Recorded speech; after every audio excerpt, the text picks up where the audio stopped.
Don't worry, everyone. The invisible danger gas won't get me. Wait, am I breathing? Help! Help! Ducky, that is not how carbon monoxide safety works in a home or a living space. So the snorkel was unnecessary? Very. Fine. But I look very prepared for a duck who understood nothing. Carbon monoxide is one of the most dangerous home risks, and in many cases, a working carbon monoxide alarm may be the first or only warning you get. And the terrifying part is how little warning it may give you. You can't see it, you can't smell it, you can't taste it, and it can be deadly. Great. Oh, great. Invisible danger gas. Because being at home was too relaxing. A working carbon monoxide alarm, and sometimes people call them detectors, they can be a life-saving warning device. And many people may not realize how much placement, maintenance, age, and the manufacturer instructions really matter with these. In some situations, a working carbon monoxide alarm may be what gives people time to get out, get help, and avoid a much worse outcome. Let's get into it. A quick important note. This video is general information only. It is not all-inclusive, it is not legal advice, and it is not the final authority on carbon monoxide safety, building codes, manufacturer instructions, or your specific home or property. Use this as a starting point for your own home or living space. Follow the instructions for your exact alarm, check current local requirements, and when needed, ask the right source for your specific situation. Translation. This is not your home's official safety manual. Check the real instructions, the real rules, and the real expert. Do it, baby. Do it. Do it. Yes, yes. Do it. Yes. Carbon monoxide, or CO, is a colorless, odorless gas that can be extremely dangerous. It is sometimes called a silent killer because it can interfere with your body's ability to get oxygen where it needs to go, which is why some people describe serious carbon monoxide exposure as a kind of internal suffocation. It can happen while someone is awake, but one of the scariest situations is when carbon monoxide builds up while people are sleeping. They may not notice symptoms, and if they are sleeping, they may not wake up in time to realize they're in danger. That is why a working carbon monoxide alarm matters. No smell, no warning, no manners. So, basically, carbon monoxide is one of the worst house guests ever.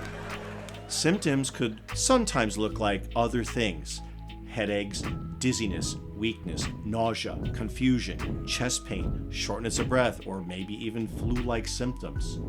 Certain people may be more vulnerable, including infants, older adults, and people with certain health conditions. If someone's sleeping, they may not wake up in time to understand what is happening. That is part of what makes carbon monoxide exposure so dangerous, and in some cases, fatal. This is why the carbon monoxide alarm matters. It can alert you when your own senses can't. So, I'll smell it is not a plan? That is not a plan. And I feel fine right now is not a safety strategy either.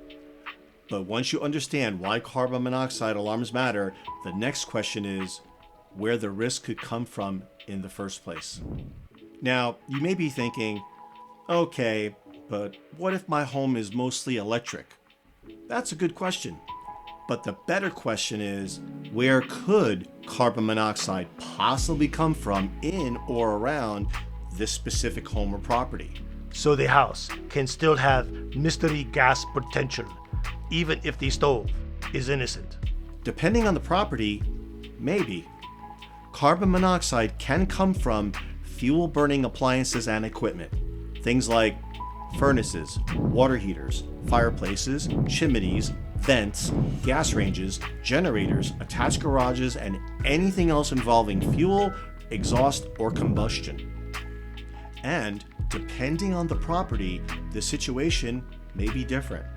A single-family home, condo, townhome, a property with a shared wall, a shared venting area, or nearby equipment may all create different situations. And this is exactly why this video is not meant to be a complete inspection checklist. No, every property is different.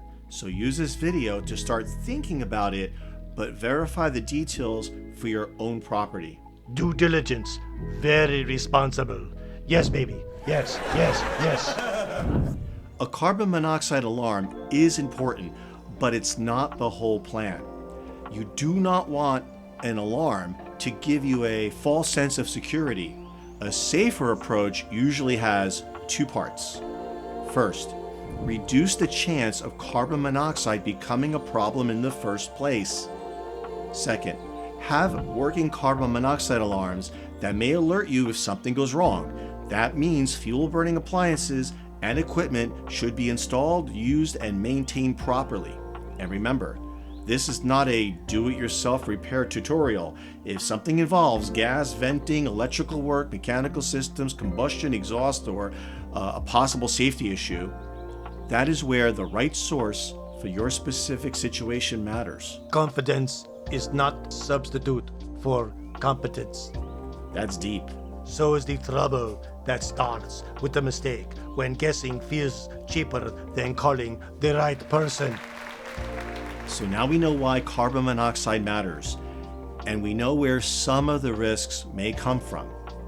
The next question is where alarms are commonly placed and where placement can go wrong.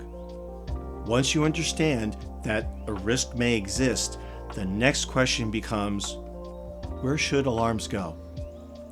As a general guideline, carbon monoxide alarms are commonly recommended outside each sleeping area, often in a nearby central area like a hallway, and on every level of the home.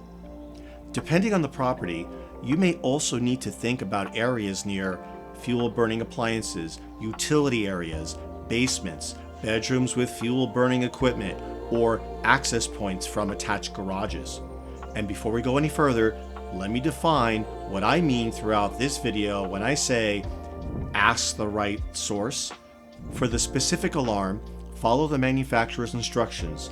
If the alarm is sounding or someone may have been exposed, the right source is emergency help. Get to fresh air and call 911 or your local emergency number. For code or legal compliance questions, check with your local fire department, fire marshal, fire prevention office, or city or county building department. And for installation, wiring, fuel burning equipment, venting, or system-specific safety concerns, use a qualified professional for that type of work. So the plan is read the booklet, check the rules and laws, ask the people who actually know, because some guy online and his duck is not a recognized safety department. No. And that leads to a common problem. Don't just stick a detector or alarm anywhere and call it done. A few placement mistakes to watch for. Be mindful about avoiding placing a carbon monoxide alarm where airflow may interfere with detection, such as too close to windows, too close to vents or fans, or areas with strong moving air. Moving air may keep carbon monoxide from reaching the alarm the way it should, which could affect how well or how quickly the carbon monoxide alarm responds. Also, be careful near kitchens, bathrooms, laundry areas, or places where steam, humidity, or cooking activity may create nuisance alarms, depending on the model. That matters because repeated nuisance alarms can make people more likely to move, unplug, ignore, or disable the alarm, which is exactly what you do not want. In many cases, you also do not want to place a carbon monoxide alarm directly beside or directly above fuel burning appliances unless the manufacturer's instructions, applicable building codes, laws, or the right source for your situation calls for that kind of placement. Being too close to a fuel burning source may cause unreliable readings or nuisance alarms, depending on the device and the conditions. So this is one of those areas where the exact instructions really matter. The point is simple. Placement matters, but placement is only one part of this. The next issue is some things people forget after the alarm is already on the wall. A carbon monoxide alarm that is ignored, disabled, expired, or missing batteries is not helpful anymore. A lot of people think once the alarm is on the wall, the job's done. But installing the alarm is not the finish line. Here are just a few things that sometimes might happen. Batteries die. Some have backup batteries that die. Some units chirp when they need attention. Some have expiration dates that need to be replaced after a certain amount of time. Some smart models need proper setup and notifications. Some might just stop working because of a defect or damage. An alarm is only helpful if it works.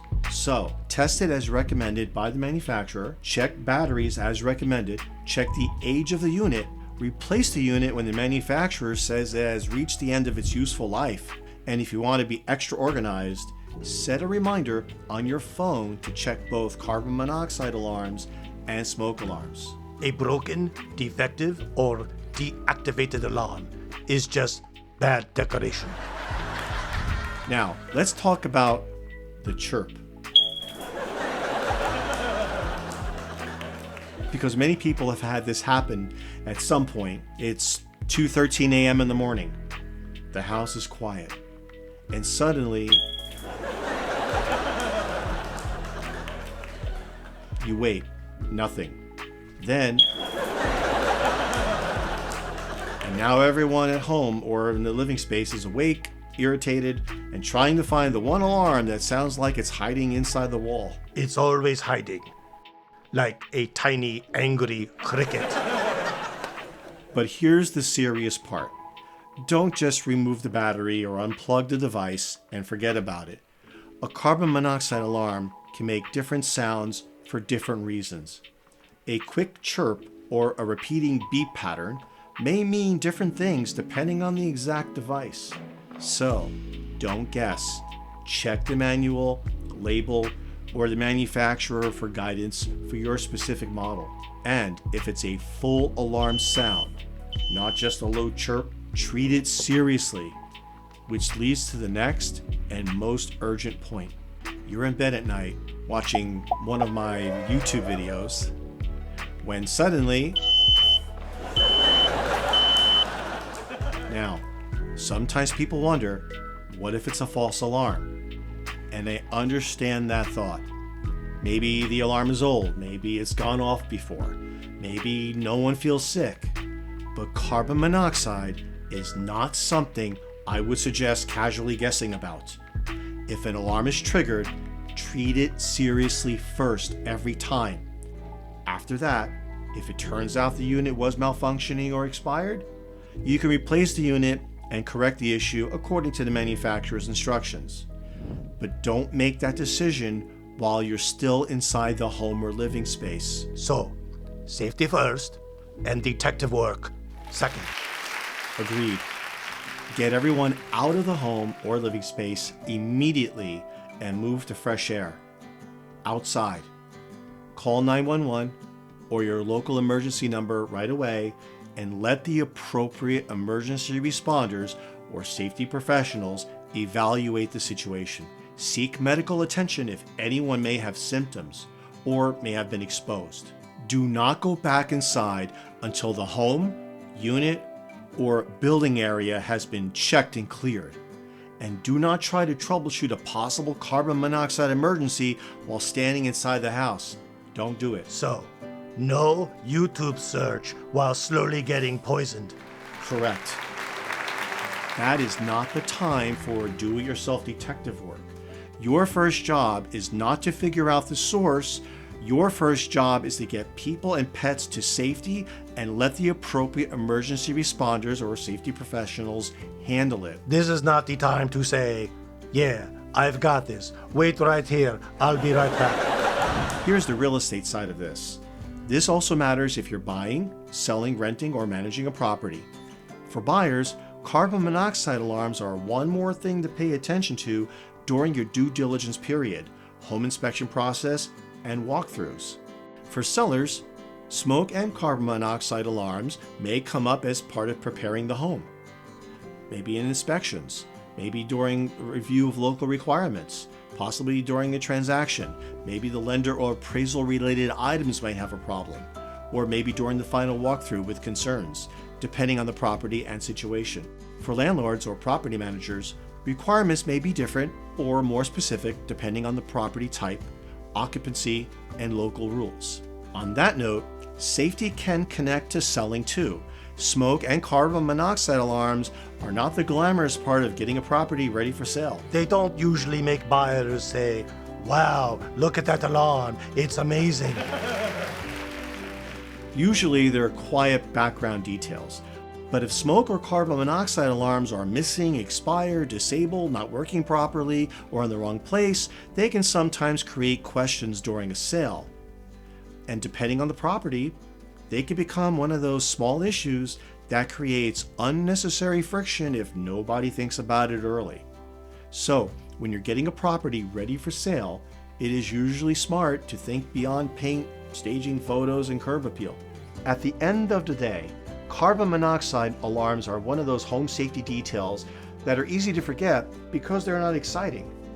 They don't remodel the kitchen, they don't make the backyard prettier, they don't create a dramatic before and after, but they can be an important part of protecting the people inside the home or living space, and that matters more than anything else. So don't assume you are protected just because you don't notice a problem. Check the alarms before you need them. If you want more practical tips for where you live, plus real estate advice and an occasional joke from a duck, hit like, subscribe, and comment below. When was the last time you checked your carbon monoxide alarms? And if you're thinking about selling a home in Irvine, Newport Beach, or coastal Orange County, reach out, my information will be below. I would be happy to talk about how to help your home show well, get noticed, and make a strong impression depending on the home, the market, and the overall strategy. My name's Tony Babarino. I'm a local broker and realtor here in Orange County. And remember, if the alarm chirps, don't blame the duck. Do the right thing right away. You did good, little duck. You did good.